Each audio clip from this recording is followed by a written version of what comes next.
સુરત શહેરમાં કથિત આરટીઆઈ ખંડણી ખોરો સામે સતત કાર્યવાહી ચાલી રહી છે। આ વખતે કોઈ સામાન્ય શખ્સ નહીં પરંતુ ઉધના વિસ્તારનો પૂર્વ કોર્પોરેટર પ્રકાશ દેસાઈ આરટીઆઈનો દુરુપયોગ કરી ખંડણી ઉઘરાવતો ઝડપાયો છે। એસઓજીની ટીમે 3 લાખની રકમ લેતા તેને રંગે હાથે પકડી પાડ્યો। પ્રકાશ દેસાઈ આ મામલે થિયેટર અને ટિકિટ નામના કોડવર્ડ તૈયાર કર્યા હતા, જેમાં થિયેટરનો ઉપયોગ ઘરના અને ટિકિટનો ઉપયોગ ખંડણીની રકમ માટે થતો હોય છે। 1 લાખ માટે એક ટિકિટ કોડવર્ડ વાપરતો હતો। કોડવર્ડના આધારે લિયો ક્લાસીસના સંચાલક પાસેથી 4.50 ટિકિટની માંગણી કરવામાં આવી છે। પ્રકાશ દેસાઈ લિયો ક્લાસીસ વિરુદ્ધ અનેકવાર આરટીઆઈ કરી મનપાની મુખ્ય કચેરી બહાર ધરણા પર બેસવાની ધમકી આપી છે। મનપાની તપાસ બાદ કોઈ ગેરકાયદેસર બાંધકામ ન હોવાનો જવાબ આપ્યો હોવા છતાં પણ દબાણ વધારતા રહ્યા છે। આરટીઆઈને ધમકીનું હથિયાર બનાવી ખંડણીની માંગણી કરતો, જ્યારે આખરે 3 લાખની ટિકિટ લેતો હતો। એસઓજીએ ટ્રેપ ગોઠવી તેને રંગે હાથે ઝડપી પાડ્યો હતો। ખાસ વાત એ છે કે પ્રકાશ દેસાઈનો એક વિડીયો સામે આવ્યો છે, જેમાં તે ઘરના હિંચકા પર આરામથી બેસી આરટીઆઈના દબાણની વાત કરતો જોવા મળે છે। આ વિડીયોમાં ખંડણી અંગે ચર્ચા કરે છે। એસઓજી પોલીસે પૂર્વ કોર્પોરેટર વિરુદ્ધ કાયદેસરની કાર્યવાહી શરૂ કરી છે। પૂર્વ કોર્પોરેટરની ધરપકડ કરવા એસઓજીની ટીમ પ્રકાશ દેસાઈના ઘરના ટેરેસ પર હતી, જેની જાણકારી પ્રકાશ દેસાઈને નહોતી। જ્યારે ખંડણીની રકમ પ્રકાશ દેસાઈને લીધી ત્યારે ફરિયાદીના સૂચન પર અચાનક જ એસઓજીના એક પોલીસકર્મી જીવના જોખમે ટેરેસથી નીચે ઉતરી તેના ઘરની બાલ્કનીની અંદર પહોંચ્યો। આ દ્રશ્ય કોઈ ફિલ્મનો હોય તેવું જોવા મળ્યું છે। આ દરમિયાન પ્રકાશ દેસાઈની ધરપકડ કરવા તેના ઘર નીચે એસઓજીના ડીસીપી રાજદીપસિંહ નકુમ અને પીઆઈ સહિતના પોલીસકર્મીઓ હાજર હતા। ટેરેસ પરથી પોલીસકર્મી પ્રકાશ દેસાઈના ઘરમાં અંદર પ્રવેશ કર્યો। બીજી બાજુ ઘરની નીચેથી એસઓજીની ટીમ પણ ઉપર પહોંચી હતી। હિંચકા પર બેસેલા પ્રકાશ દેસાઈની ધરપકડ કરી હતી।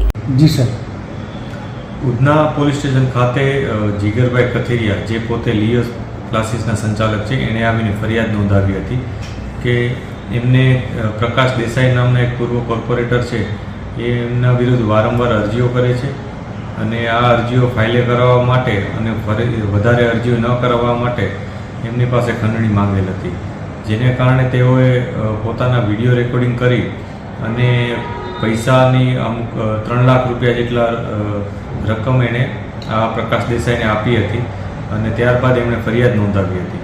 પોલીસે આ બાબતને લઈને ગુનો નોંધ્યો છે અને ફર્ધર તપાસ ચાલુ કરી હતી। એ દરમિયાન સુરત શહેરની એસઓજી ટીમે આ પ્રકાશ દેસાઈ નામના વ્યક્તિની ગિરફ્તારી કરી અને એની પકડી અને પોલીસને સોંપેલ હતો। ઉધના પોલીસે તેની ફોર્મલ કમ્પ્લેન નોંધી અને ફોર્મલ એનું અરેસ્ટની પ્રોસેસ ચાલુ કરેલ છે અને આગળ જે પૈસા છે, જે 3 લાખ રૂપિયા એણે આપ્યા હતા, એ અત્યારે રિકવરી કરવાની પ્રક્રિયા જારી છે। સર, 3 લાખ રૂપિયા આના માટે આપ્યા હતા અને જે ઓનર છે એ શું કહીને એના જોડે આવ્યા હતા પૈસા માંગવા?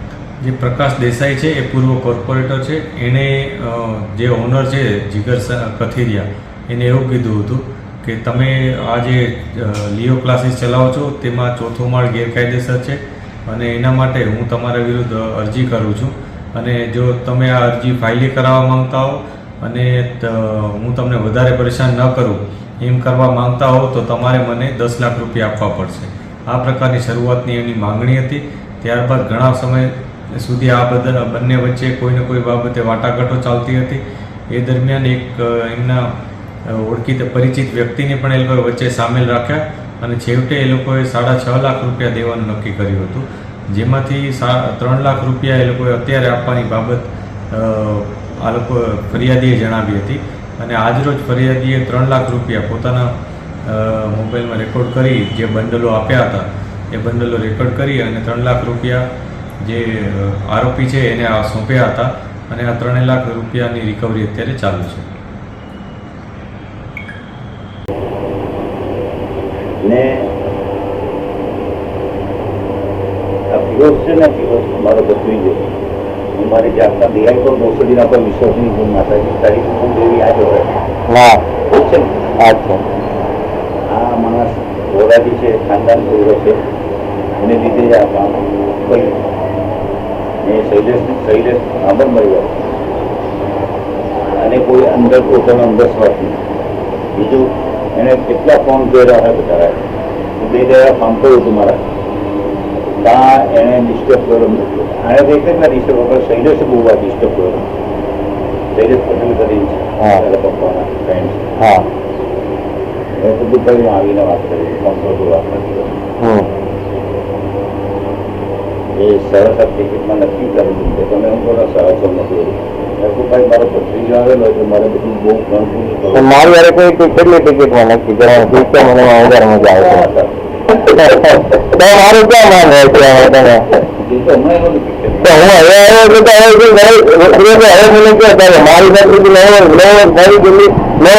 છોકરાઓને તમારે ક્યારે જ ન કરવાના હોય મેં આને બી કીધું મેં તું ઉતરી જાય એમ કીધું મેં કહું મારે કંઈ જોઈએ નહીં હું બધી રીતે વ્યસ્તિત છું. પછી એણે છેલ્લે આંકડો પાડ્યો મેં 675 જેવું કર્યું ટિકિટનું 650 જેવું એટલે 250 ટિકિટમાં ફાઇનલ થયું. હા એના પહેલા એવું કીધું મેં કીધું જે ટિકિટ ફાઇનલ ગયો તો હવે આ જગ્યા પર આપણે આ કામને પૂરું કરવાનું છે. ટિકિટ જે નક્કી થશે જેમ થશે એ રીતે થશે પણ પહેલે દિવસે હું કીધું દાદા જો તમે તને બતાવું તને માતાજીના અનુભવ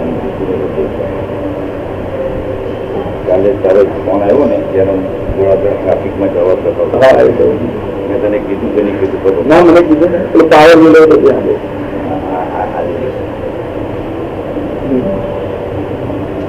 કોમ્પ્યુટર ટ્રાય કરતા મારી સેન્ડિંગ કરાવી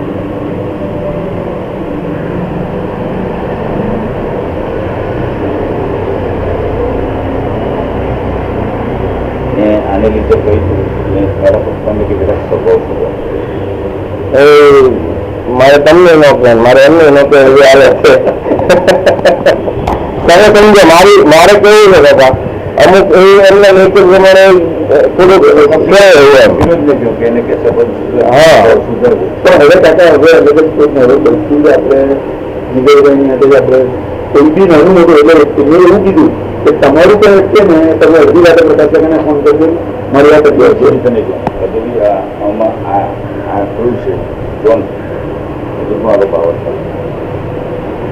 તમે કઈ રિટાયરમેન્ટ થવાના એવું છે જો કાંઈ મને નહીં કહે પપ્પા તો જાય ત્યારે રિટાયરમેન્ટ થાય ને તો કાકા ક્યારે રિટાયરમેન્ટ થાય ને એવું પૂછ્યું જાય થોડુંક સેવા કરો બરાબર તો તમારા હારું કમાય છે મારું હવે શું છે તમે લગ્ન થઈ ગયા ને મારા થઈ ગયા મારા 2 છોકરા છે હા પછી દીકરાના પાસે મારા જે એકચ્યુઅલી પેલું હરતી પેલું શું કહેવાય માતાજી જેવું પેલું અછબડા જેવું એને એલર્જી છે પણ એક વખત બતાવવું પડે એમ હતું એટલે મેં કીધું સુરેશભાઈને એમ કીધું કે અત્યારે પતલું હોય ને હા શું હા અને આ માણસ મારા હું કોઈ તો કોઈ મારા ભોસડીના ઉપર વિશ્વાસ એ હું કહેજે મારા નામથી પસંદ એ કામ કાઢ એ માનો મોટું તું મારા ફોન પર વાત કરાવ ભોસડા મને કિરણનું તો ગામમાં આવીને મારે જેમ કેદારે કીધું ને તમે ભોસડીના કોઈ બધા જ મારી પાસે કામ કરાવી માનવને મારતા હતા પેલા ભાઈ આવવાના તો બધું ભોસડીના આવતા રાત્સલ્યની આખી કેમ હતી હનુમાન મારા પપ્પાનું વધારે માને પપ્પા સાથે મારે જે સંબંધ એટલું જેન્યુન પસંદ એના એક બીજા ચાચા હતા ગુજરી ચાચા મારા મોટા એનું નામ ઈશુભાઈ એ બી મને બહુ માનતા. Bureau report S9 news Surat. અમારી તમામ માહિતીથી અપડેટ રહેવા માટે જોડાયેલા રહો S9 ન્યૂઝ સાથે.